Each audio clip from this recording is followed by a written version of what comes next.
वफा DEF इस society के 2024 के इलेक्शन के माशरे के ऊपर बातचीत करने के लिए मौजूद मेरे साथी इब्राहिम राउत साहब, इस शहर के हल्के के राष्ट्रवादी के विधानसभा अध्यक्ष सभागृह के साथी जफर नमानी साहब, मुमताज शाह जी, मेरा अजीज भाई दोस्त मुन्ना साहिल जी, सोसाइटी के जिम्मेदारान असलम शेख साहब, अजीज दबीर साहब, नौशाद अली खान सूरी साहब, रफीक बामे साहब, हसीब शेख साहब, शहबाज आजमी साहब, और इस क्राउड के अंदर मेरे बैंक के मेरे मैनेजर से लेके पूरे आगे पोस्ट तक गए हुए देशमुख साहब नजर आ रहे। देशमुख साहब, आपका भी इस्तकबाल। अस्सलाम वालेकुम। खुशी हो गई, इतने साल बाद नजर से देखा, थोड़ी दाढ़ी बड़ी हो गई देशमुख साहब।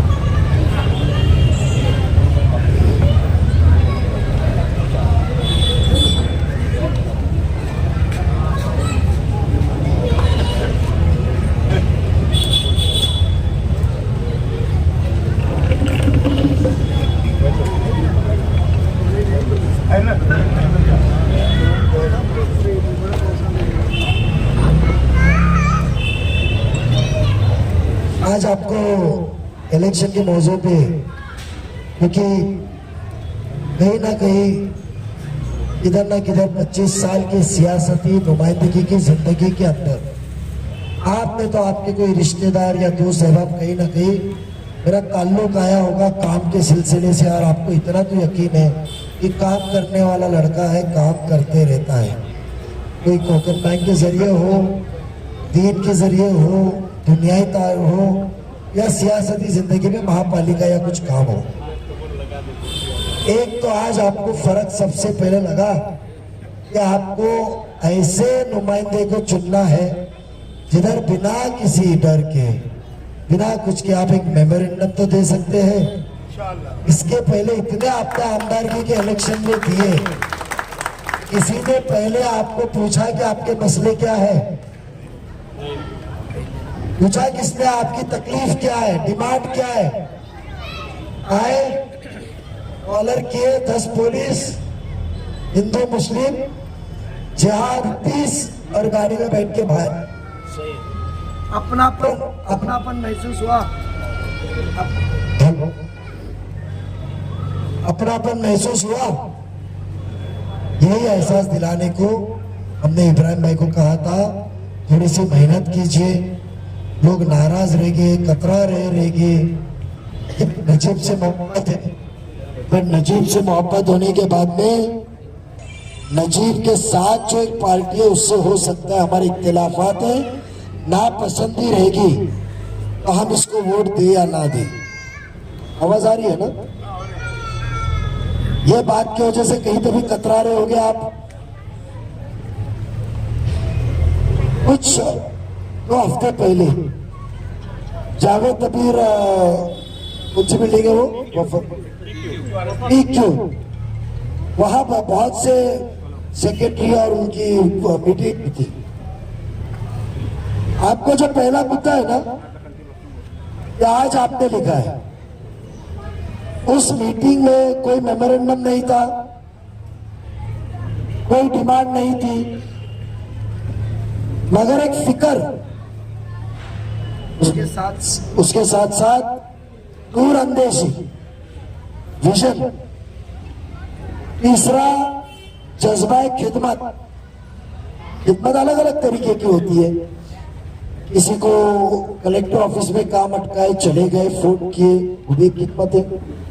किसी को हॉस्पिटल में डॉक्टर से बात करने को चले गए, वो भी खिदमत है। किसी के लिए पुलिस स्टेशन में गए, किसी का पानी का मसला, किसी का टैक्स का मसला, किसी का एडमिशन का मसला, किसी का बैंक के कर्जे का मसला, कुछ भी मामला हो सकता है, वो खिदमत में आता है।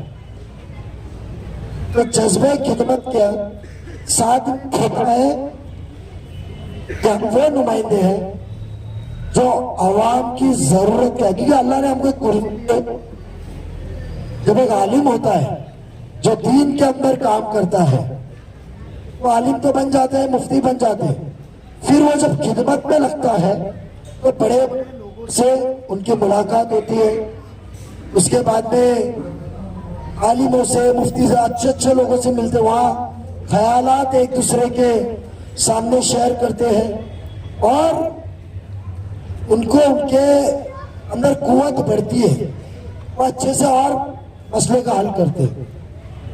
सेम मामला हमारा है। बगैर मांगे हमने कहा था कि उस दौर का मुमरा में सबसे पहला नशेमंद ये वो सब तो मेरे चाचा ही थे, आर्किटेक्ट एम एच बापे साहब, आर्किटेक्ट जो थे सलाम रावल के और इनके मोहम्मद हुसैन बापे साहब। उस दौरान पे फिर एक और कॉम्प्लेक्स था जो बचपन में हम जब राबोड़ी से कोई कौसा गांव या रिश्तेदारी में आते थे शादी में, देखिए एक और आलीशान कॉम्प्लेक्स था। लोग मुंबरा के उस दौरान में वफा पार्क देखने को आते थे। ये बात सच है। आज बिल्डिंग का 20 साल पुराना एलिवेशन देखो, सुल्तान मालदार, इम्तियाज पीरजादे, मुश्ताक खोत, शोएब बर्डी, इकबाल सरदार, राशिद खान, क्योंकि ये वफा के आपके सब चेक कोकन बैंक में गए थे, इनका अकाउंट कोकन बैंक में था। बराबर है ना देशमुख साहब? वफा का उस दौरान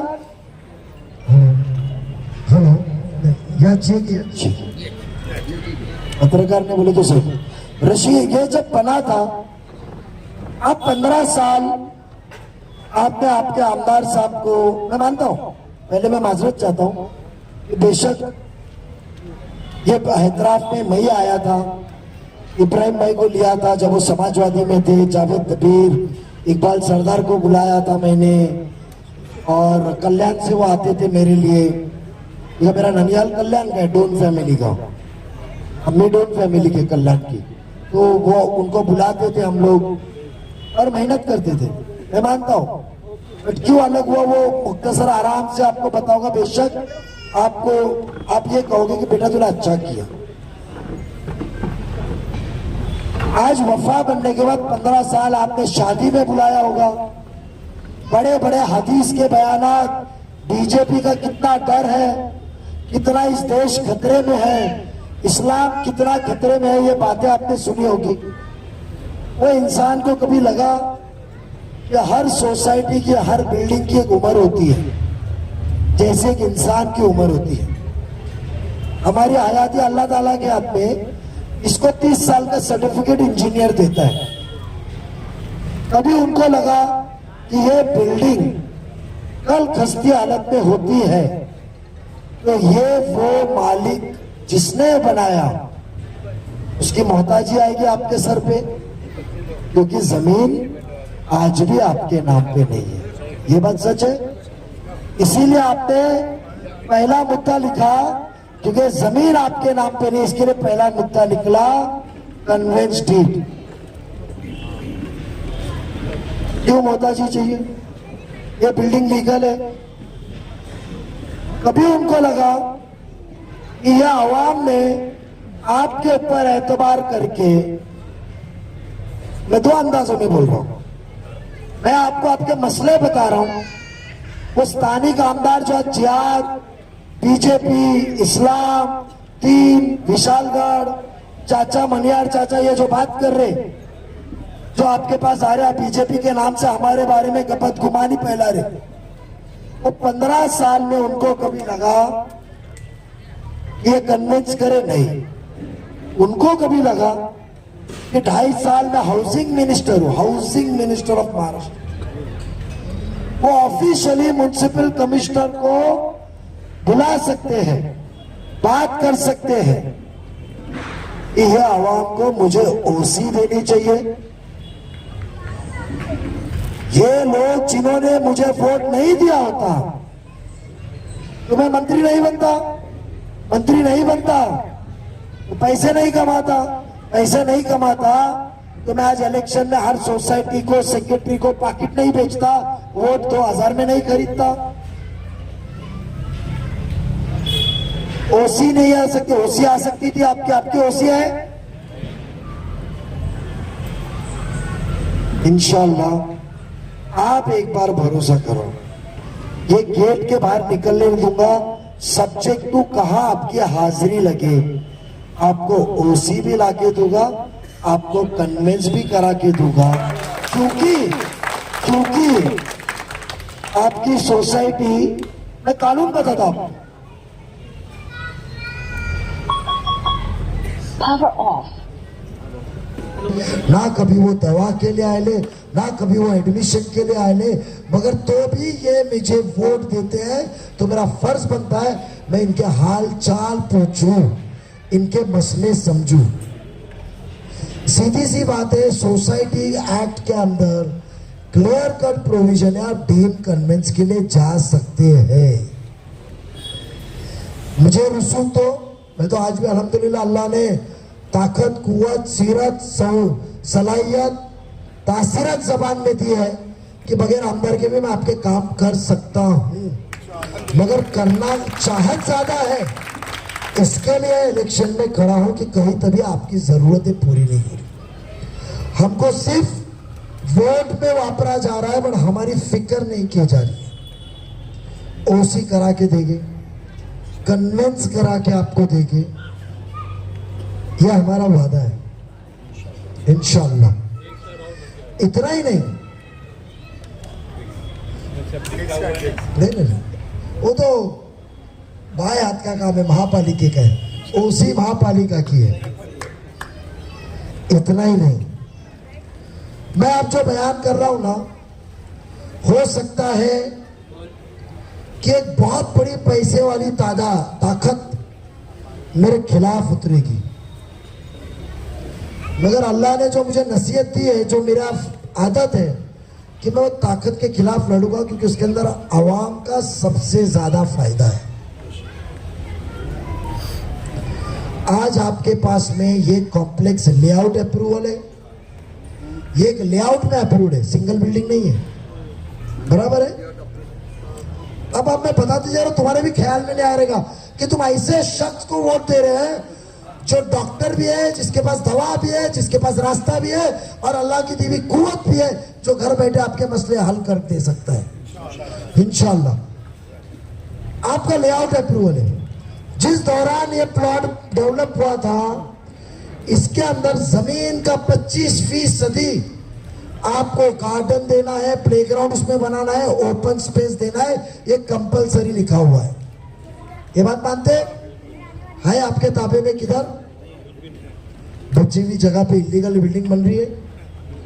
बताइए, आपने 15 साल ऐसे शख्स को जीत के दिया जिसके दरवाजा तो है ही नहीं, क्योंकि उसके ऑफिस ही नहीं है यहाँ उनकी। मेरे इंतजार में बताऊंगा तो आप फुर्सत में बताऊंगा कि आज तनकीद कर रहे थे, इतने साल कहा था, मैं बताऊंगा सीरे में इंशाल्लाह कि 15 साल में ऑफिस नहीं है कि सेक्रेटरी या मेंबर उठ के जाए कि हमारे सेक्रेटरी का फर्ज है और ये लेआउट के अंदर इलीगल बिल्डिंग बन रही है, ये पैसे कमा के हमारे हक की खुली जगह पे देके जा रहे हैं, इसको रोको। है कोई जगह? आपने उस दौर में जो फ्लैट खरीदा रहेगा, पूरे मुमरा में सबसे महंगा खरीदा रहेगा, दबीर साहब बरोबर नहीं खरीदा रहेगा, तो क्या आपका हक नहीं है? क्या आप आपके हक के लिए लड़े, मांगे? कोई ऐसा आदमी है जो बोले हम आपके लेआउट के अप्रूवल के प्लान्स निकाल दिए, मुझे वक्त नहीं मिला? ये टैक्स का मामला है, बेशक मैं जानता हूं, इसमें टप्पे टप्पे में बिल्डिंग बनी है।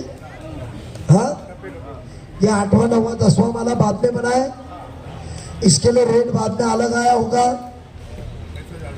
मैं आपको बोल रहा हूं ना, क्यों? क्या जो उसका रेट होता है, रेट बदलता है। इंशाल्लाह इसके ऊपर भी क्या कर सकते मैं बताऊंगा। बट सबसे पहले आज ये बिल्डिंग मेरे ख्याल से तकरीबन 2000 साल में बनी है, 1995 आप सोचिए, 95 ओसी 97 की है, हाँ सॉरी, बिल्डिंग बनी है 95 plan sanction copy, light metre 95 का रहेगा, टैक्स 2000 से तो रहेगा। आज 3 साल बाद या 1 साल बाद समझो पोजीशन का पुरावा रहा, आप इलिजिबल है 50% रहते हुए घर के एक्स्ट्रा एफएसआई फ्री में, डिलैपिडेटेड बिल्डिंग का फ्री में 30 साल के बाद 50% आपका घर फ्री में एफएसआई है, कॉर्पोरेशन देती है, मगर सब चीज बेकार, क्योंकि ना आपके नाम पे जमीन है ना आपके पास ओसी है। तो क्या आप ऐसा नुमाइंदा चुन के नहीं देना चाहेंगे जो अपनी जेब भरने से ज्यादा आप लोगों को सहूलत दे और आप लोगों की जेब भरे? आप नहीं देना चाहोगे? क्योंकि हम फिक्र में है कि अल्लाह ने हमको कुव्वत दी है, कुर्सी दी है, तो कल मेरे को आखिरत में पूछा जाएगा कि तेरे को ताकत और दिमाग भी दिया था, तू जो जबान से बात करता था अधिकारी गुलाम की तरह सुन के काम भी करता था, तेरे में समझ भी थी, तो तूने क्यों इनको फैज पहुंचाया? नहीं, मैं तो गुनहगार हो जाऊंगा। मगर आज आप जिसको चुन के देते हैं वो क्या बोलता है, क्यों दूं बम्बे साहब तुमको, क्यों दूं दबीर साहब, क्यों असलम भाई, क्यों दूं? तुम्हारे पास में कोई है चॉइस? सोचो, मेरे अलावा किसी को सोचे तो बीजेपी आ जाएगी, मेरे अलावा किसी को देखे तो इस्लाम खतरे में होगा, मेरे अलावा किसी को देखे तो ये मस्जिदें आबाद नहीं होंगी। बुमरा कौसा में 2014 से 19 तक इस राज्य में बीजेपी सरकार थी, 5 साल मुकम्मल तौर पे with single majority.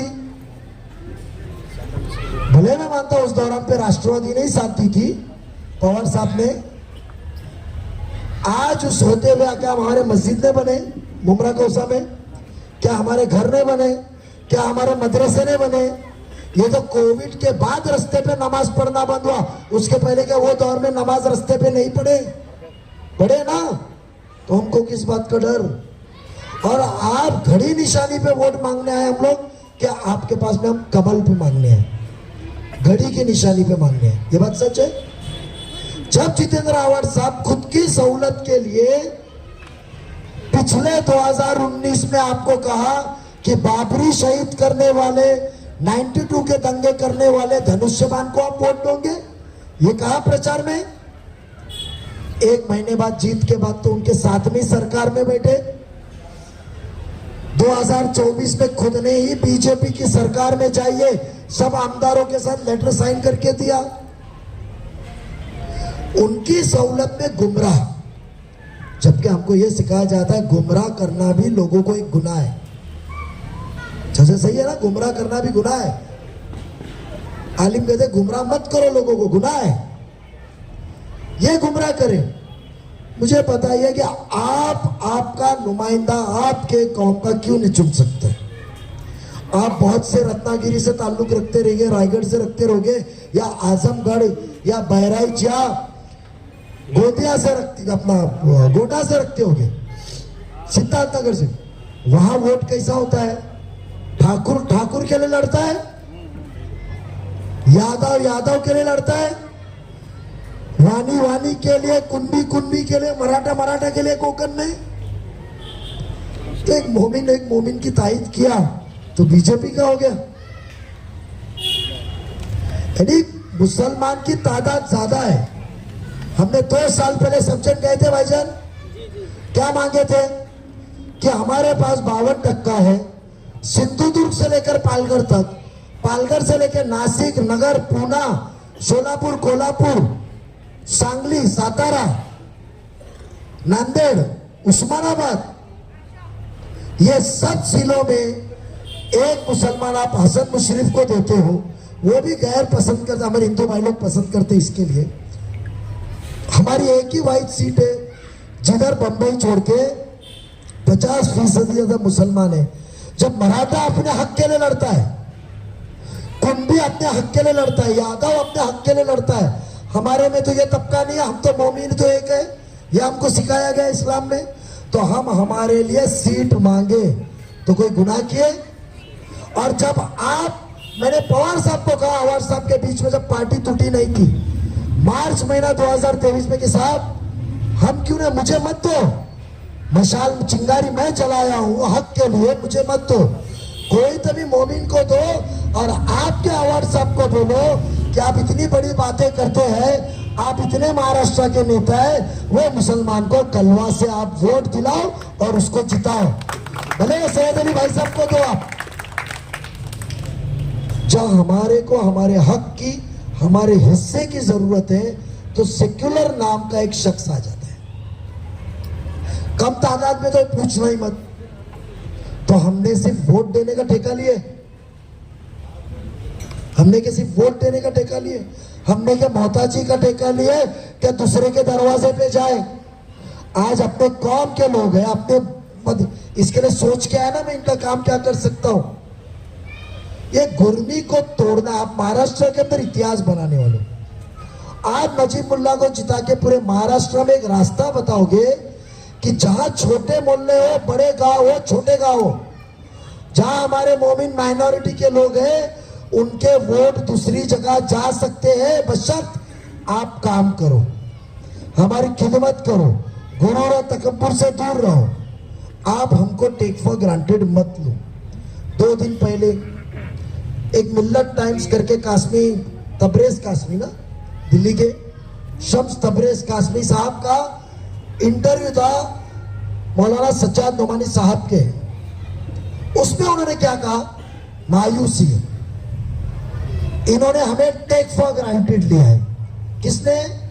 Mahavikas Aghadi secular force ने ये कहा कि हमने 25 सीट मुसलमानों की मांगी थी, जहां में 31 खासदार, 200 सीट के खासदार हमने जब चुन के दिया दिल्ली में, मुसलमान के इत्तेहाद पे, सेक्युलर के इत्तेहाद पे हमने चुन के दिया, पूरे 288 में 25 मांगे, 10% भी नहीं। तो आपने हमको डिनाई किया। एक सीट दिए शरद पवार साहब ने, उलेमाओं की मीटिंग लेते, और वो अजित पवार जिसने चिल्ला चिल्ला के कहा कि मैंने मेरे सेक्युलर शाह फुले अंबेडकर को कॉम्प्रोमाइज नहीं किया, मैं बीजेपी की सरकार में गया, अजित पवार ने कहा तो मेरी शर्त यह थी कि जब तक अजित पवार कैबिनेट में रहेगा मुसलमानों को महफूज रखेगा और आवाज उठाएगा। ये कहा, उसने 8 सीट दी, 6 थी मैं नहीं सब, 6 सीट दी, जिसकी औरत को भी मुसलमानों ने वोट नहीं दिया क्योंकि वो माहौल अलग था। 6 सीट दी, इतना ही नहीं, 2 आमदार की थी 14 अक्टूबर आचार संहिता लगने के पहले, 2 ही सीट मिली, 3 बीजेपी ने ली, 2 शिवसेना मिली। वो तो एमएलसी है, उसमें तो आप लोगों की वोट की जरूरत नहीं है। बट उसने कहा कि महाराष्ट्र 1971-61 जब से महाराष्ट्र तामीर हुआ है, पहली बार ऐसा दिन है कि विधान परिषद में एक भी मुसलमान एमएलसी आमदार नहीं है। क्यों कांग्रेस ने दे नहीं सकती थी? क्यों शरद पवार साहब नहीं दे सकते थे? क्यों शिवसेना दे नहीं सकती थी? बीजेपी और दूसरी शिवसेना छोड़ दो, आप दे सकते थे ना। उसने कहा पहला ऐसा दिन है, 3 महीने हो चुके, एक भी मुसलमान नहीं है, ये कौम को आवाज की जरूरत है, मजबूत करने की जरूरत है। सोचो वो इंसान को सिर्फ 2 सीट मिली है 7 में से, उसमें तुम्हारी वोट की भी जरूरत नहीं है। 3 महीना पहले खासदार की में आपके वोट से धोखा खाया है वो इंसान, तो भी उसने कहा वो वोट दे या ना दे, मैंने कसम खाया था मैं इनको ताकत दूंगा। 1 सीट माजी महापौर सांगली मिरज कुपवाड़ा के इद्रिस नाइकवाड़ी को दी। एक मास्टर का बेटा, एक टीचर का बेटा महापौर था, उनको मैं मिलाया था, महाराष्ट्र के सदर बनाया न्यू बॉम्बे पर। मेरे को पूछे बाबा सिद्दीकी साहब को देना था, इंतकाल हुआ। सोचो बाबा सिद्दीकी साहब को देने का था, इंतकाल हुआ है। शनिचर को इंतकाल हुआ, पीर को कैबिनेट में वो आमदार होने वाले थे। उसने फैसला दूसरों को देने का नहीं किया, मैंने नियत किया मुस्लिम को ताकत देने की, और मुस्लिम अल्लाह ने उसको ऊपर बुला लिया है, तो मैं कोई मुस्लिम को ही दूंगा। नाम पूछा, हमने नाम दिया और उसको ताकत दिया। क्या हम बीजेपी के साथ है? आप ये सवाल करोगे क्या? सही है? आप शिवसेना के साथ बैठो, मैं जितेंद्र आव्हाड साहब आपके प्रचार में आएंगे, उनके करीबी आपके प्रचार में आएंगे। खाली उनको एक पूछो कि जितेंद्र आव्हाड साहब, आपके ऊपर 96-97 में जब एक करप्शन की सरकारी जमीन की अफरा तफरी की गुनाह दाखिल हुआ था, एंटी करप्शन का, 7 दिन अंदर या 3 दिन अंदर थे, वो गुनाह चलता रहा।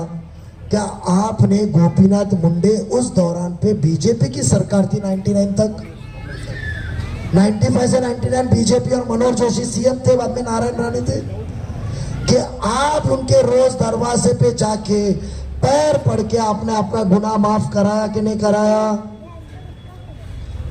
वो एक सवाल पूछो, बाकी के 2 सवाल और दूंगा। ये हमारे को एक मोमिन खड़ा है जिसको हिंदू पसंद कर रहे। कल रैली देखो, 3 घंटे की रैली में 2000 औरतें चली 5 किलोमीटर, मराठी औरतें दुआ दे रही थी, दुआ। बुढ़े लोग उतर के खारेगांव पारसिक में दुआ दे रहे थे, आरती निकाल रहे थे। यहाँ टीका लगाया, ठीक है, शिर की मुझे किसी ने बताया यहाँ लगाना, आरती निकाल, दुआ देने को अपने बच्चे को आ रहे थे। वो भी बदजन हो गए कि हमको हिंदू मुस्लिम के झगड़े से निकालो। आप 15 साल काम किए ना, तो 15 साल काम करके आपको पानी मिला? 8 टाकी के पैसे नजीब मुल्ला ने महापालिका से पास करके 2018 में दिया, एक भी टाकी नहीं है। आपके अंडरग्राउंड टाकी है जिसमें मच्छी की बात आती है, ऐसे कुछ बिल्डिंग वाले बताए। गंदा पानी आता है, ऐसे बिल्डिंग वाले बताए। क्या एक पानी की ओवरहेड टैंक नहीं आ सकती थी? काम की बात करो, काम करना है। आज जो बात यहाँ करते हो, और इतनी हिंदू मुस्लिम और दीन की, चाचा की बात करते हो, मनियार चाचा, तो मेरा फर्ज था, चाचा ने खुद ने कहा कि नजीब मुल्ला पहला था जिसने मदद किया और गुनाह दाखिल किया। जब एक पत्रकार ने तुमको फोन किया तो दूसरे दिन गए वीडियो बनाए। मैं क्यों वीडियो बनाऊं?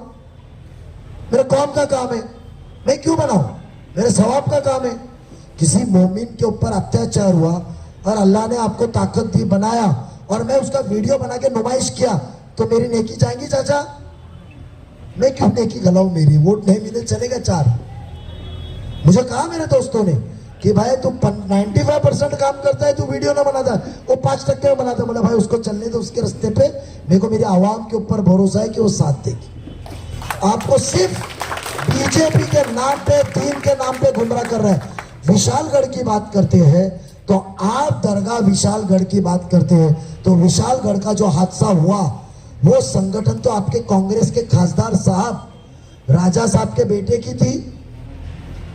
मुसलमानों के विशालगढ़ वालों ने वोट नहीं दी थी जिनके घर टूटे। आप मगरमच्छ के आंसू बना, मगर आपके जाने के पहले देखो, इंसान होता है, पता चला मेरे को कि आपके ओसी चाहिए, सोचा तो आपको कहा मैं ओसी दूंगा। मुझे पता चला इनका कन्वेंस नहीं हुआ, तो आपके मांगने के पहले लाया, कन्वेंस आपको करके दूंगा। ये खिदमत है। बगैर बुलाए तीसरे दिन अजीत पवार साहब शाम को विशालगढ़ पहुंचे, पूरे डिपार्टमेंट को लेकर पहुंचे। पुलिस डिपार्टमेंट कलेक्टर को कहा जिसकी गाड़ी टूटी है, घर टूटा है, कांच टूटी है, मोटरसाइकिल टूटी है, मस्जिद का जो टूटा है, सबका पंचनामा करो। उसका नुकसान आया वो गांव का 2,43,00,000 रुपए। गरीब लोग थे। ताबड़तोड़ सरकार से 4 दिन के अंदर उनको मुआवजा दिलाया। किधर पेपर में पढ़े? खाली उस दिन का न्यूज निकालो, अजीत पवार ने खड़े जाके वो आवाम को पूछो। तो हमारी सीरत अच्छी है, सलाहियत अच्छी है। आपके रिश्तेदार पनवेल में होंगे, पनवेल गांव में मुकीद काजी साहब, पटेल साहब, नवीद पटेल, और उनको पूछोगे नजीब मुल्ला और अजीत पवार ने कैसे वो मोहल्ले की मदद के, जबकि वहां आमदार तो प्रशांत ठाकुर था। मीरा रोड में जाके पूछे, जब पुलिस ने परमिशन दी थी मोर्चा निकालने की, डी राजा और नितेश रानी की, वहां तो आमदार दोनों बीजेपी और शिवसेना के थे। तो अजीत पवार ने हिंदू मुस्लिम एकता के लिए कैसी वो परमिशन दबाव डाल के कैंसिल कराया। होम मिनिस्टर तो बीजेपी के थे। हमारी नियत देखो ना कि कौम को कभी बेचे क्या? ये हिंदू मुस्लिम बीजेपी क्या है? आपका बेटा, आपका भाई हक से तो बुला सकते। ऑफिस डालो, छोड़ो ऑफिस, जुम्मा की नमाज में खुतबा सुनते वक्त तो आजू बाजू मिलेंगे, नमाजे जनाजे में तो बाजू में मिलेंगे, कहीं तो भी मिलेंगे जब पकड़ सकते हैं। क्यों नजीब वादा करके दिया था, क्या हुआ? माफी चाहता हूं। पूछ सकते क्यों? देशमुख साहब 15 साल सदर था, पूरी पूरी बैंक का कारोबार पैसे का मेरे पास था। 1 रुपए का इल्जाम है पैसे का। हाँ देशमुख साहब, आप मेरे साथ काम किए, 1 रुपया कोई मुआवजा लिया? ऐसे साफ सीरत वाले के ऊपर आप जैसा पढ़ा लिखा तबका, अल्लाह ने आपको माली हालत से नवाजा है, कामकाज में आप ये सोच करके गुमराह कि उनके नाद में चल रहा है। हम हमारा सियासती करियर निकाले, कब्रिस्तान हमने काम किए कि नहीं? कब्रिस्तान के वीडियो लोग निकाल रहे थे। 2 साल से कब्रिस्तान का मसला चल रहा था। कोई इंसान को लगाने कि मैं मसला हल करूं, हाँ 2 मिनट, मसला हल करूं, 5 करोड़ रुपए लाए स्कूल के लिए, 5 crore 53 teacher, 5 crore medium school के लिए, प्लेग्राउंड, स्विमिंग पूल। मैं आपको वादा करता हूं आपका रोड 30 मीटर का है। आज खूबसूरत वफा में भी आने को आपको गली लानी पड़ती है। मैंने मेरी बड़ी गाड़ी छोड़ के मुमरा में घूमने को छोटी गाड़ी में घूमना चालू किया। मुझे मालूम है आपको रास्ते की जरूरत है, आपको पानी के मसले की जरूरत हल करने की जरूरत है, आपको उसी की जरूरत है, आपको कन्वेंस स्ट्रीट की जरूरत है। एक मौका दीजिए, बीजेपी के नाम पे गुमराह होके मत चलिए। जिसने 15 साल लूटा है, मैं आपको वादा करता हूँ टोरेंट भगाऊंगा। एक लास्ट बात करता हूँ, एक लास्ट बात, बहुत वक्त ले लिया आपका, क्योंकि बहुत जज्बात से हम लोग लड़ाई लड़ रहे, हम लोग हमारा करियर दाव पे लगाए ले, पेतरे चल रहे, दादागिरी चल रही, खत्म करने की बात चल रही है। बाबा बुआ आके बैठे ले, हमारे को बीमार चल रहे, सलाइन लगा रहा हूं और निकल रहा हूं, हरूंगा नहीं, बेड़ा उठाया क्योंकि मेरे साथ जो जुड़े हुए हैं, इसको घर पे बुला के बोले होटल तोड़ेंगे। साहिल ये बोला मैं पीछे नहीं हटाऊंगा, कब्रिस्तान का मसला बोलूंगा। हम निकले हैं इंशाल्लाह, आपकी दुआ लेके एक ही कहता हूं, वो कह रहे हैं कि मेरे को मौका 1 महीने के बाद मैं मंत्री बनूंगा, आप मुझे जिताइए, मैं 1 महीने में टोरेंट भगाऊंगा। ये बात सुने आपने? भगाऊंगा, ऐसा अवार्ड सब कह रहे। मैं आपको एक याद दिलाना चाहता हूं, टोरेंट आई 1 मार्च 2020 को, अवार्ड साहब मंत्री बने दिसंबर 2019 को। टोरेंट चार्ज लेने के पहले 3 महीने उनके पास थे, और उसके बाद आपके वोटों के कर्ज के तौर पे अल्लाह ने उनको 2.5 साल कैबिनेट मंत्री ऑफ हिंदुस्तान का सबसे पावरफुल स्टेट का मिनिस्टर बनाया। कैबिनेट 2.5 साल थे, जब भी उनको लगा ने टोरेंट भगाना। आज नजीब ने चिंगारी बजाया है, आज आप लोग ने मदद की है, तो टोरेंट की याद आई। ऐसे झूठे इंसान को आप फिर से गुमराह के वोट देना चाहेंगे कि आपके बेटे, आपको भाई को, घड़ी को वोट देना चाहेंगे? ये फैसला आपका।